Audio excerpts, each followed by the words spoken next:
चुनाव को लेकर आचार संहिता लग गई है, जहां बीजेपी ने अपने कई जगहों पर कैंडिडेट घोषित कर दिए, तो वहीं कांग्रेस में भी मंथन चल रहा है। इसी क्रम में हमारे साथ बात करने के लिए जुड़ी हुई हैं कांग्रेस की वरिष्ठ नेता शोभा ओझा जी। हम बात करते हैं दीदी, कल ने आपने भी बैठक ली, लगातार मध्य प्रदेश के दौरे कर रही हैं, कब कैंडिडेट की घोषणा हो जाएगी? देखिए, कैंडिडेट की घोषणा 18 को हो जाएगी, ऐसा प्रदेश अध्यक्ष जीतू जी ने कहा है। और कांग्रेस में मंथन हो चुका है, करीब करीब सिंगल नाम हो चुके हैं। 29 में से काफ़ी सीटें डिक्लेयर हो गई हैं, जो बची हैं वो जल्द हो जाएगी। और इस बार आश्चर्यजनक रिजल्ट आएंगे मध्य प्रदेश में। जनता, चाहे वो किसान हो, चाहे युवा हो, महिला हो, सब पूरी तरह से निराश है इस सरकार से। डबल इंजन की सरकार कहने को है, पर आज बेरोजगारी इतनी है मध्य प्रदेश में कि मध्य प्रदेश का युवा सबसे ज़्यादा आत्महत्या कर रहा है। गरीबी इतनी है, महिलाओं के पास भी रोजगार नहीं है, अत्याचार बहुत ज़्यादा है, किसान को अपने मेहनत का सही मूल दाम नहीं मिल रहा है। बड़ी बड़ी बातें ये चुनावी इसमें करते हैं, मैनिफेस्टो में भी कहते हैं और चुनावी दौर में भी कहते हैं, पर धरातल पे कुछ भी नहीं है। तो लोग बहुत निराश हैं, तो इसलिए बहुत आश्चर्यजनक रिजल्ट्स आएंगे इस बार। दीदी, बड़ा एजेंडा क्या रहेगा कांग्रेस, किस मुद्दे को लेकर चुनाव में जाएगी? देखिए, कांग्रेस लगातार राहुल जी तमाम मुद्दे उठा रहे हैं, चाहे वो किसानों के मुद्दे हों, उनको सही दाम उनकी फसल को देने की बात हो, एमएसपी की बात हो, चाहे लैंड एक्विजिशन की जो कानून कांग्रेस की सरकार ने बनाया था, जिसको बीजेपी ने बदल दिया। किसानों की ज़मीन खा रही है, गरीबों की ज़मीन खा रही है, कब्जे हो रहे हैं, उस मुद्दे को लेके हो, चाहे नवयुवकों की जो बेरोज़गारी है, व्यापक बेरोज़गारी है। बच्चा लोन लेके पढ़ाई करता है, पर लोन रीपे करने का कोई उसके पास माध्यम नहीं है। तो ऐसे में बेरोज़गारी भी बड़ा मुद्दा रहेगा, महँगाई बहुत बड़ा मुद्दा है। आज एक आम गृहिणी मेरी जैसी भी घर चलाने में अपने आप को बहुत मुश्किल में पाती है, क्योंकि महँगाई इस कदर है। और साथ ही जो करप्शन है बीजेपी का, अभी इलेक्टोरल बॉन्ड्स का हमने देखा किस तरह से घूस ली जा रही, सीधे सीधे इंडस्ट्रियलिस्ट को डराया धमकाया जा रहा है, और नहीं तो उनके जो भी ठेके मिलते हैं उसके एवज में उनको बॉन्ड्स बीजेपी के लेने पड़ते हैं। इस तरह से साफ तौर पे दिख रहा है कि जो न खाऊंगा न खाने दूंगा का नारा लेके मोदी जी आए थे, चाहे 2 करोड़ रोजगार देने की बात लेके आए थे, तमाम चीज़ें केवल और केवल जुमले। दीदी, एक और बड़ा सवाल था, कांग्रेस के कई वरिष्ठ नेता, चाहे इंदौर की बात करें, मध्य प्रदेश की बात करें, वो कांग्रेस छोड़कर बीजेपी में शामिल हो रहे हैं। दिग्विजय सिंह भी कल आए थे, उनका भी कहना था कि ये कायर लोग हैं। आपका इस पर क्या विचार?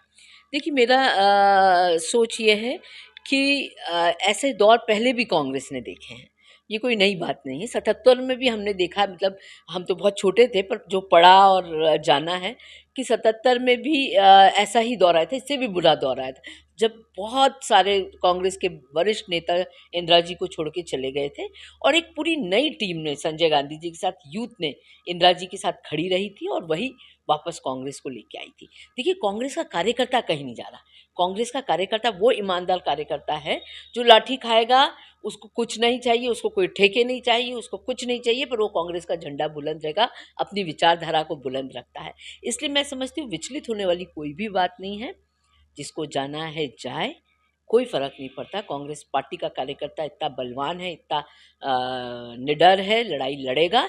और भारतीय जनता पार्टी जिस तरह से प्रताड़ना कर रही है, वो जो जिस तरह से झुक सके उसे झुकाने की कोशिश कर रही है। कभी कोई काम धंधे तो उसमें अड़ंगा लगा रही है। तो ऐसे में कई लोग सोचते हैं कि भाई काम धंधा पर असर पड़ेगा, उनके ठेके हैं, उनके ये कोई काम है ऐसे, तो ऐसे में वो जा रहे हैं, तो उन्हें जाने दीजिए। पर ईमानदार कार्यकर्ता है हमारे पास, तो इसलिए कोई डर की बात नहीं। इंदौर के दो बड़े नेता, तीन बड़े नेता चले गए, संजय शुक्ला, विशाल पटेल, कल अंतर सिंह तरबार और पंकज संधवी भी चले गए। कहीं घाटा है इंदौर में? नहीं, देखिए, मैं फिर समझती हूँ कि ये नेता को नेता कौन बनाता है? कार्यकर्ता बनाता है। आज संजय शुक्ला या पंकज या जिसका भी नाम लो आप, ये सब नेता कैसे बने? कार्यकर्ताओं ने इनको ताकत दी, कार्यकर्ता ने इनको नेता बनाया।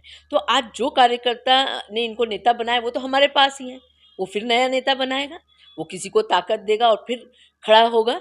तो इसलिए मैं नहीं समझती कि किसी के आने जाने से कोई फ़र्क पड़ता है।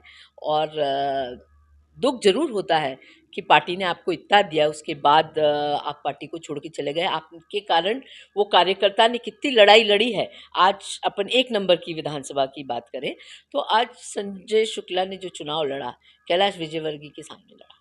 वहाँ कार्यकर्ता कितना पिटा है, कितना उसने प्रताड़ना सही है बीजेपी की, उसके बावजूद वो तो आज भी कांग्रेस में। दीदी एक और बड़ा सवाल, चूंकि आप नेशनल लीडर भी ले चुकी हैं, इंडिया गठबंधन कितनी सीटें ला पाएगा? देखिए मुझे पूरा विश्वास है कि ये चुनाव इस बार बहुत ही अजीबो-गरीब चुनाव रहेगा।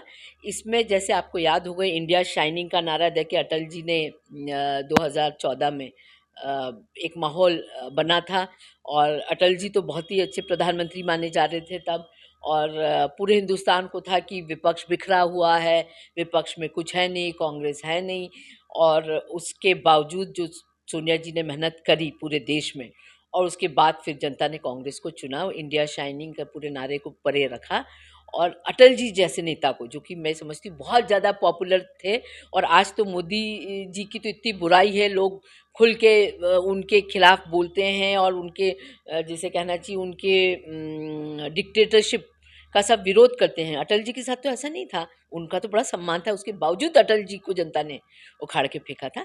तो ये वाला चुनाव भी कुछ वैसा ही रहेगा क्योंकि देखिए जनता जब वोट डालने जाएगी तो सोचेगी कि उसको क्या मिला। आप बड़ी-बड़ी बातें कर लीजिए, पर आखिर आम नागरिक को क्या मिला? आज वो परेशान है, हैरान है, ना उसके पास खाने को है, ना काम-धंधे, कुछ भी नहीं, सब चौपट है। तो ऐसे में जनता बदलाव ज़रूर करेगी। दीदी एक और सवाल था, बीजेपी के वरिष्ठ नेता चाहे नरेंद्र मोदी हो या स्मृति ईरानी हो, उनका कहना है कि गांधी परिवार ने उत्तर प्रदेश से दूरी बनाई थी, यानी जो परंपरागत सीटें थी गांधी परिवार की अमेठी रायबरेली, उन पर अब नहीं लड़ रहे। जैसा राहुल गांधी वायनाड चले गए तो और भी जो गांधी परिवार है वो दूसरी जगह जा रहा है। देखिए ऐसा नहीं है पिछली बार भी वायनाड और अमेठी दोनों लड़े और पूरे हिंदुस्तान को था कि विपक्ष बिखरा हुआ है, विपक्ष में कुछ है नहीं, कांग्रेस है नहीं और उसके बावजूद जो सोनिया जी ने मेहनत करी पूरे देश में और उसके बाद फिर जनता ने कांग्रेस को चुना, इंडिया शाइनिंग का पूरे नारे को परे रखा और अटल जी जैसे नेता को, जो कि मैं समझती हूँ बहुत ज़्यादा पॉपुलर थे और आज तो मोदी जी की तो इतनी बुराई है, लोग खुल के उनके खिलाफ बोलते हैं और उनके जिसे कहना चाहिए उनके डिक्टेटरशिप का सब विरोध करते हैं। अटल जी के साथ तो ऐसा नहीं था, उनका तो बड़ा सम्मान था, उसके बावजूद अटल जी को जनता ने उखाड़ के फेंका था। तो ये वाला चुनाव भी कुछ वैसा ही रहेगा क्योंकि देखिए जनता जब वोट डालने जाएगी तो सोचेगी कि उसको क्या मिला।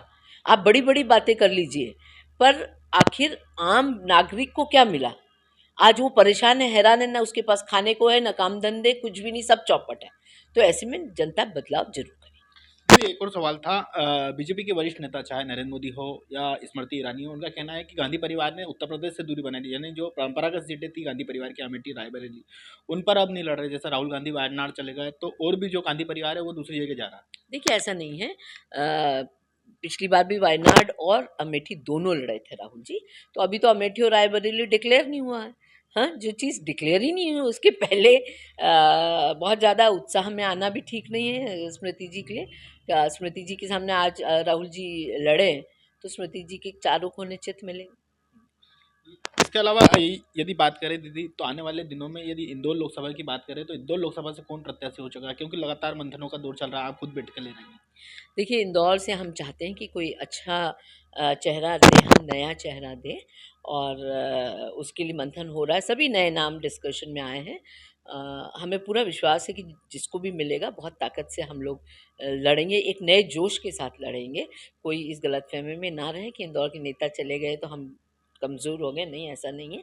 पूरी ताकत के साथ हम ये चुनाव लड़ेंगे और बहुत अच्छा नाम सामने आएगा, महिला को भी मिल सकता है किसी, तो पूरी ताकत से लड़ेंगे। किसी सेलिब्रिटी का नाम भी सामने आ रहा है? उसकी तो मुझे खबर नहीं, सेलिब्रिटी का तो हर साल आता है, हर बार आता है नाम, पर मैं समझती हूँ कोई कांग्रेस का कार्यकर्ता ही लड़ेगा। महिला नेत्री को देंगे? हाँ, नहीं मतलब उसके भी चांसेस हैं क्योंकि हम चाहते हैं महिलाओं ने हमेशा कांग्रेस ने हमेशा महिलाओं को ताकत दी है और निश्चित ही महा अहिल्या की नगरी में महिला सांसद बनेगी, हमें इस बात की खुशी है।